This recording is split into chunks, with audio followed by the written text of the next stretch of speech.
Life is so good for the soul. Share a moment with a complete stranger or somebody you know. Don't care if you're young or you're old. Sit down and tune into the best show. Lee bringing all the flavor.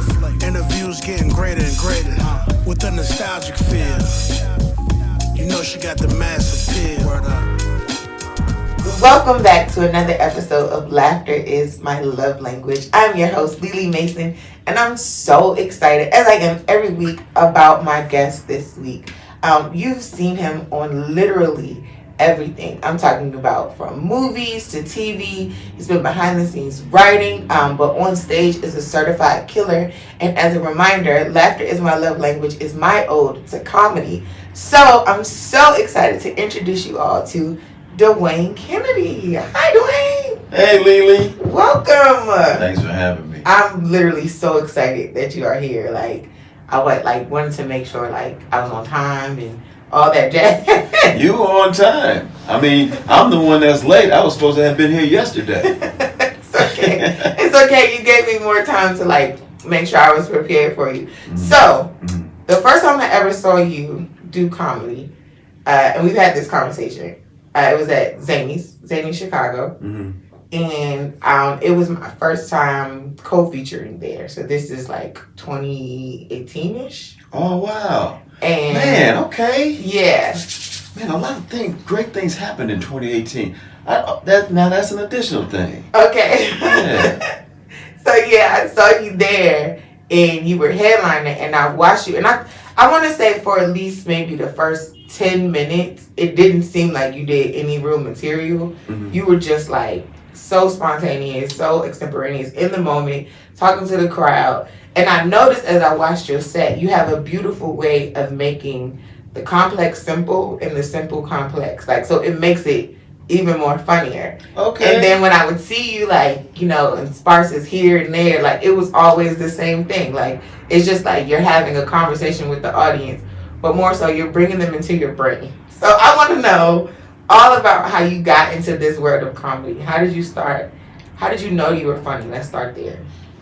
Well, I think a lot of comedians, I think I was funny as a kid to certain people. Okay. If I wasn't shy around them, if I could open up and feel comfortable, some people found me funny, and as a kid, I used to love just watching stand-up on TV, just watching comedy.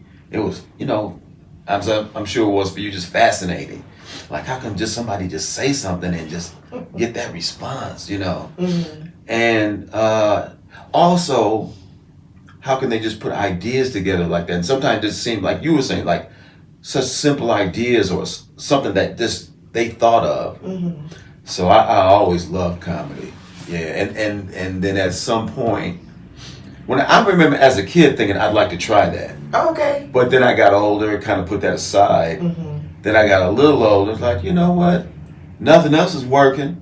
Let me give comedy a shot. So when was the first time you actually went on stage? Do you remember that? It was about in the 80s. Okay. Yeah, this is probably before you were born. No, last week. That's the first time I tried it a couple weeks ago. And I thought, 84, something 83, something like that. I did Zany's. Okay. That was where you first saw me. Yeah. Is the first place I ever went up to do comedy. Wow. Yeah, they had an open mic night. Mm-hmm. They used to have an open mic night on Mondays and Tuesdays. And, you come in, sign up, and I think they give you it was 5 minutes, 7 minutes, something like that. So that's the first time I did it. And then I think I did it one or two more times after that, and it did not go good at all. And then I didn't go up for another year and a half. That is so fascinating because I've been hearing that a little bit lately.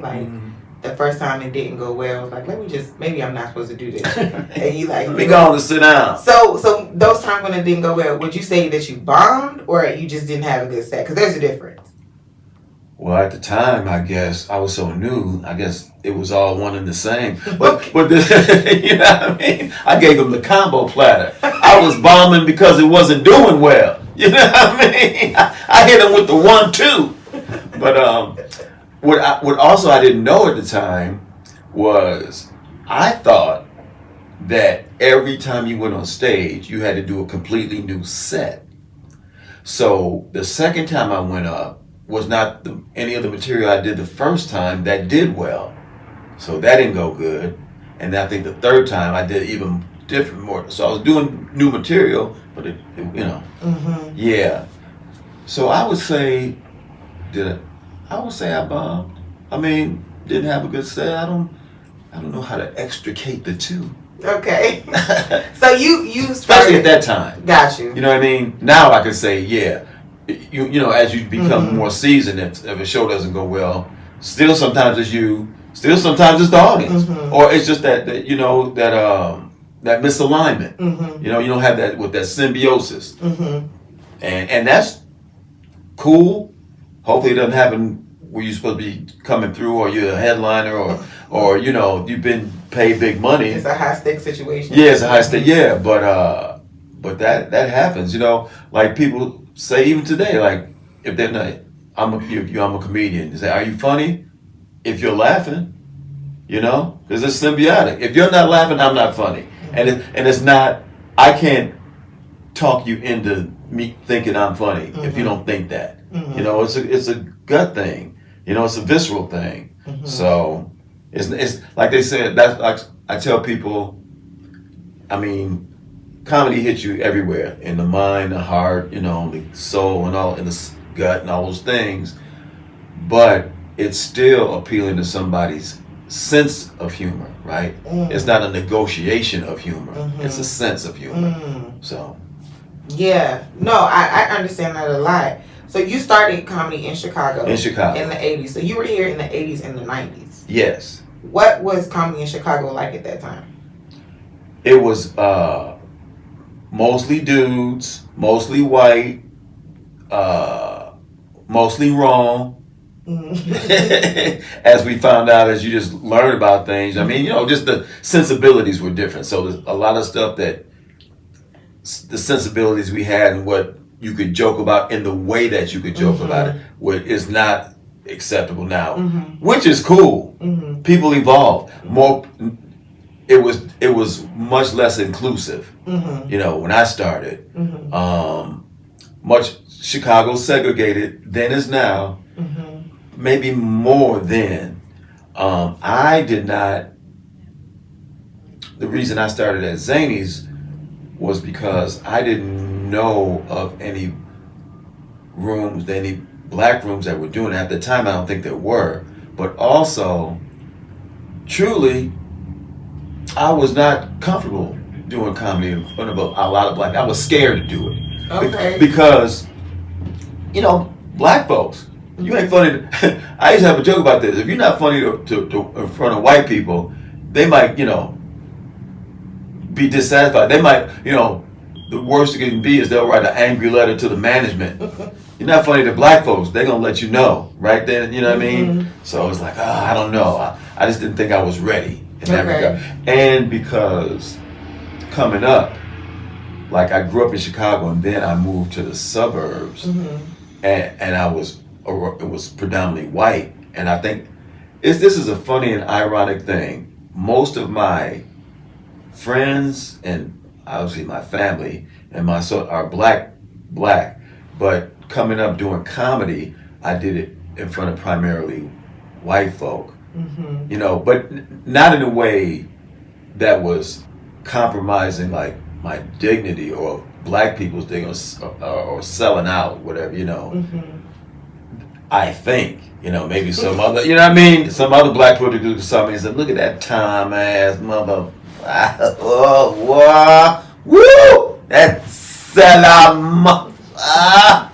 So I don't know. In my mind, I was throwing down. Okay, I'll tell you, for example, this is not a time bit. I'll give you, this is the very part of the very first bit I ever did.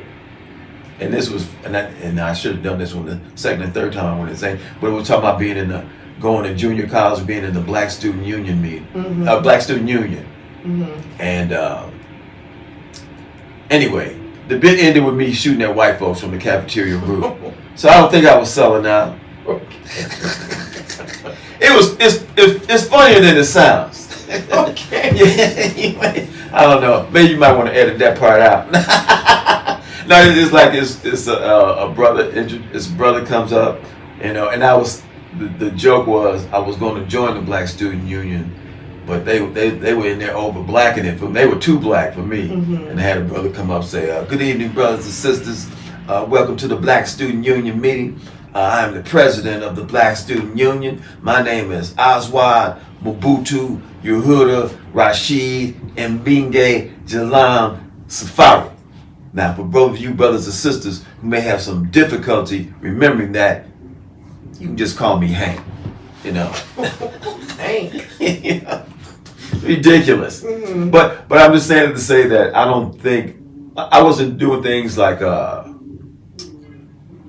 pandering. That's what the word I'm looking for. I don't think I was pandering. Mm-hmm. Because I've seen that, and everybody's up there doing what they feel like they need to do to get laughs. So I don't judge in that regard. But I didn't want to be the brother or the black person in a predominantly white room pandering in that regard, just to. And I'm not even saying I never did anything. Like I said, somebody else black could have saw what I was doing and say, you was pandering more than you realized, brother.